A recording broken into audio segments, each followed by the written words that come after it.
A coordenadora de medicina veterinária da PUC Toledo, a Vanessa, que vai explicar um pouquinho mais sobre as zoonoses, prevenção, tratamento também. Tudo bem, Vanessa? Boa tarde. Tudo bem, boa tarde, pessoal. Obrigada por aceitar nosso convite novamente. Obrigada eu. Então, Vanessa, eu quero que você explique pra gente o que é a zoonose, que ultimamente está se falando muito também, né? Muito. Na verdade, as zoonoses, né, eu gosto de um conceito bastante simples, que todo mundo entende. Porque se você perguntar para as pessoas o que é zoonose, eles falam assim, a doença é transmitida do animal para o ser humano. E na verdade não é. Então tem uma palavrinha-chave que faz com que a gente nunca esqueça, né? Então, zoonose são doenças compartilhadas entre o homem e o animal. Né? Então, tanto a gente pode passar para eles, quanto eles passar para a gente. Então, eu gosto bastante desse conceito. E fica mais simples de entender mais também, simples, né, Vanessa? mais simples. Então, para a gente falar sobre a transmissão delas, como que acontece? Olha, a transmissão a gente tem várias formas, né? Então tem a transmissão direta, que a gente pega direto em contato com os animais, e a transmissão indireta, né? Que daí a gente pega por meio de água, alimento, né? Enfim, mosquitos, enfim. Então tem algumas formas de transmissão. Que os animais, os pets, né, os animais de companhia, eles são fontes de infecção, né? Então, por exemplo, a leishmaniose, né, que ela é uma doença vetorial, ela é transmitida por um mosquito, por um vetor. Então, a gente precisa ter um cão contaminado, infectado, né?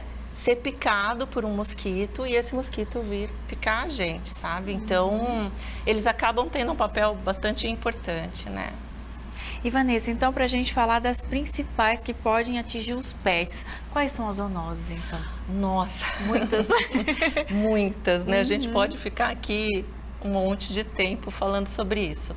Mas assim, como é para o telespectador, eu acho que os mais comuns, né, que acontece, comum eu não digo, mas talvez sério, né, porque a gente teve caso de raiva de cão recentemente aqui no sul, né, enfim. Então assim, a raiva, a leptospirose, a leishmaniose, as doenças causadas por parasitas, né, então aí tem um monte, a giardia, por exemplo. A gente tem as doenças causadas por fungo também, que são as dermatofitoses, né? Então, aquelas lesões fúngicas que a gente tem na pele, muitas vezes a gente acaba pegando dos animais. E falando então alguma dessas que você citou pra gente, da raiva, como você falou, a gente teve um caso, né, um tempo atrás, enfim, que ficou bem alta. Quais que são os sintomas da raiva, então? Olha, os sintomas, tanto para os pets, cão e gato, quanto para os seres humanos, é muito semelhante, né? Então, a gente tem um período anterior que a gente chama de prodrômico, que é um período que antecede, onde a gente tem sintoma gripal, que a gente diz que são sintomas inespecíficos, né? Então, tem dor de cabeça, dor no corpo, mal-estar. Depois, com a evolução da doença, ele vai tendo as suas características, né? Então, assim, o cão começa a ter um comportamento diferente e geralmente os carnívoros, né, o cão e o gato, eles ficam agressivos. Então ele tem uma forma de apresentação da doença furiosa, que a gente chama. Porque os bovinos, eles têm geralmente a apresentação da doença chamada paralítica. Então eles se afastam e eles vão tendo paralisação do corpo. Já o cão e o gato não, né? Então eles ficam agressivos. Então aí falam, e o cão tá babando, né? Na verdade ele tem dificuldade de deglutição da saliva, porque vai paralisando a musculatura. Então ele baba. Aí fala assim, ele tem medo de água, ele tem medo de luz. Na verdade, é porque dói, né? Então, tanto o cão quanto o ser humano, a gente chama de hiperestesia. A gente fica com a sensibilidade muito mais aguçada, né? Então, esse ventinho, né? A gente sente dor, né? Então o cão, ele acaba tendo fobia, a gente diz fobia, mas não é medo, é porque ele sabe, ele vê a água, ele sabe que dói, e aí ele não quer, né? Assim como o ser humano também tem isso, o ser humano também tem isso. E a luz, porque a pupila dilata, e aí a luz incomoda, né? Então a gente tem o trabalho da pupila, né? Sim. E aí ela fica dilatada, então ele não quer olhar para a luz, mas não é medo.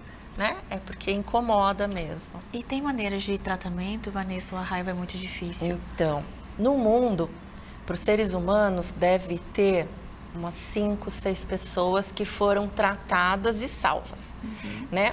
Inclusive, as pessoas ficam, as que foram salvas mais, né, recentemente, elas têm sequela, né? Ou as primeiras ficaram acamadas, enfim.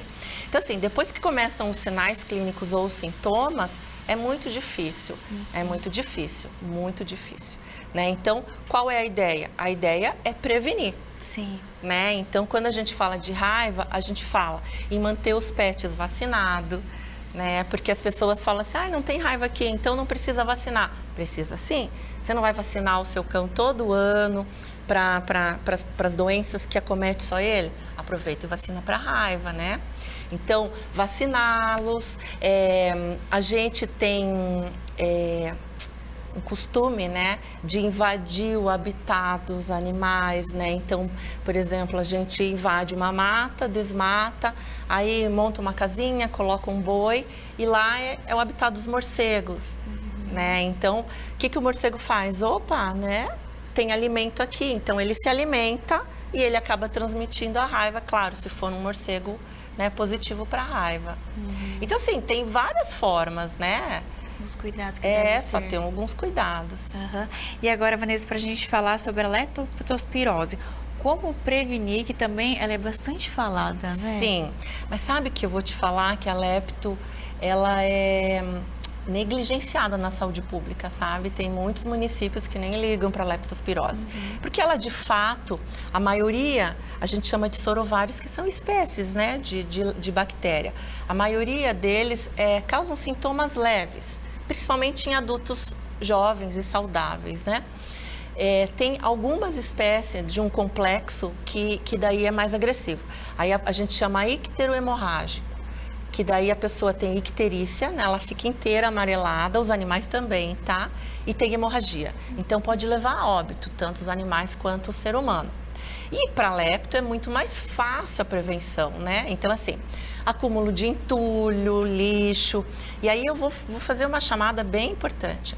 Quando a gente pergunta para as pessoas, né? A gente faz um inquérito epidemiológico e sai perguntando na rua, né? Sobre lepto. Aí a gente pergunta assim, tem rato na sua casa? As pessoas morrem de vergonha de dizer que tem rato em casa, né? Ou já viu algum camundonguinho, enfim. Então eu vou dizer uma coisa. Gente, não tenham vergonha de dizer que tem rato em casa. Por quê? Porque quando a gente fala de rato, a gente fala de um animal sinantrópico. O que esse animal faz? Ele precisa ele utiliza 5 As. Água, acesso, água, abrigo e alimento. E aí ele acasala. E aí precisa ter sujeira? Não, né? Quem nunca teve um armário invadido por um camundonguinho? Lá tem o quê? Alimento. E aí ele mora perto. Então, assim, né? A gente tem que colocar o lixo só na hora de que o lixeiro, né? Que a coleta de lixo vai passar. Então, assim, alguns poucos cuidados. Vacinar os pets, né? Porque a urina de um cão que tá com leptospirose, né?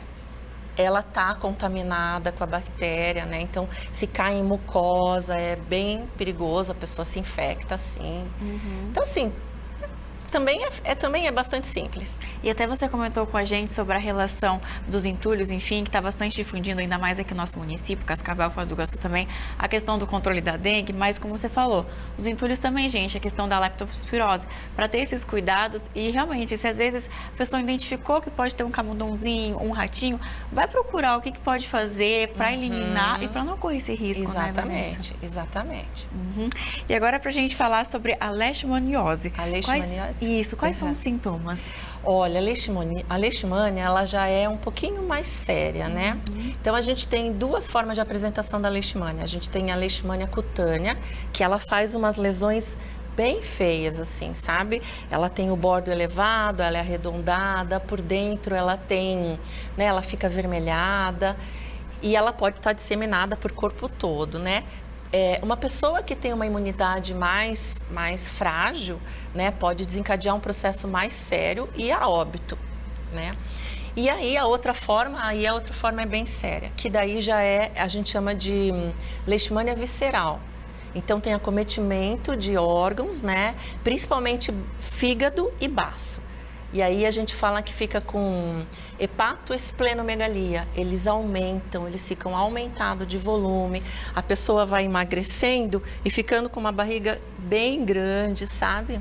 Então, assim, daí a leishmania já é mais séria. Mais séria aí, a gente teve muitos casos em Foz, né? Sim. Muitos casos. E a forma de transmissão dela, Vanessa? É por um mosquito, né? Que ele é da família dos flebotomíneos, mas ele é conhecido popularmente como mosquito palha, porque ele além de pequenininho, ele tem cor de palha mesmo. Olha só. Uhum. E aí ele é pequenininho e se ele picar o cão positivo, ele se contamina e aí ele pica você e transmite. Então, é uma doença transmitida por vetor, né? Então, a gente fala que é uma doença vetorial. E ela tem maneira de prevenir ou é muito difícil? Então, aí a prevenção, a gente tem assim, com os animais tem coleiras, né?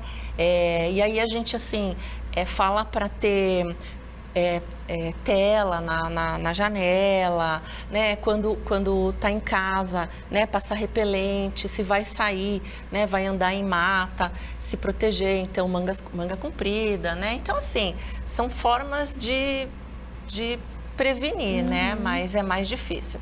Só que, assim, todas essas doenças que são transmitidas por vetor é super problemático, né? A gente está com um problema seríssimo de dengue no Brasil. Sim. E é o quê? Vetor. Uhum. Né? Então, é o mosquito. E a questão também, a gente tomar essa consciência, como você falou, atitudes simples do dia a dia que pode fazer enorme diferença e até que as pessoas, quando vão adotar um animal, um cachorro, um gato, enfim, pensar, não, eu vou adotar, mas tem que lembrar que uma vez por ano tem que levar para vacinar, para ter todo esse controle, esse cuidado também, né? Sim. Tem que fazer, né? Tem que fazer o protocolo de vermifugação, né? Tem que, sim, com certeza. Essa adoção responsável, né, Vanessa? A adoção responsável. Então, eu quero te agradecer mais uma vez por vir aqui, contar um pouquinho mais pra gente sobre a zoonose, explicar. E eu quero até pra gente finalizar, para você deixar assim, digamos assim, uma orientação para as pessoas terem esses cuidados para a gente tentar fazer a nossa parte para prevenir essas zoonoses. Então, assim, pessoal, eu sempre digo, né, em sala de aula, eu sempre digo assim, que bom que as pessoas não têm um bom hábito de higiene, que bom que as pessoas, né, acumulam lixo, que bom que as pessoas fazem isso, porque daí eu trabalho com o que eu gosto, que são as zoonoses, né? Mas, na verdade, as zoonoses, a maioria delas, né, se não todas, a gente tem forma de prevenção e elas poderiam não existir. Né? Então, por exemplo, as doenças, as zoonoses que têm veículo alimentar, se a gente tivesse bons hábitos no preparo, né, higiene, no preparo dos alimentos, muitos a gente não teria também, né? Não se infectaria, enfim. Então, é isso, né? Ter bons hábitos, cuidar dos animais, né? Então, eu posso só dizer é um pedido, na verdade. Quando os animais ficam soltos na rua, né, eles acabam correndo risco, né, de causar um problema, né, então um atropelamento, né, um motoqueiro, né, derrubar um motoqueiro, enfim, ou morder uma pessoa, enfim. Ou ele mesmo, né, adoecer por conta de todo esse risco. Pessoal, se adotar, não abandone, né? A gente tem um problema seríssimo de abandono, né? Todo mês a gente tem uma parceria com a prefeitura, né, do Programa Nacional de Natalidade de Cães e Gatos, e a gente faz uma feirinha de adoção responsável, toda semana no lago, todo mês no lago. E todo mês tem muitos animais. Por que que tem? Porque as pessoas abandonam. Então, vamos cuidar dos animais para a gente ter saúde para eles também. Vanessa, muito obrigada então por as suas explicações.